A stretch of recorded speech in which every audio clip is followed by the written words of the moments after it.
قد مضى العمر وفات يا أسير الغفلات حصل الزاد وبادر مسرعا قبل الفوات فإلى كم ذا التعامي عن أمور واضحات وإلى كم أنت غارق في بحار الشهوات لم يلن قلبك أصلا بالزواجر والعظات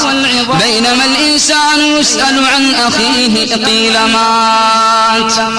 وتراهم حملوه سرعة للفلوات أهله يبكوا عليه حسرة بالعبرات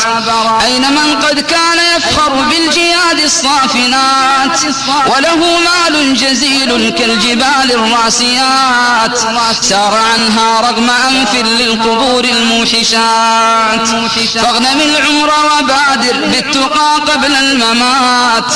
وأنب وارجع وأقلع عن عظيم السيئات واطلب الغفران ممن ترتجى منه الهبات ثم نادي في الدياجي يا مجيب الدعوات اعف عنا يا رحيما وأقل العثرات.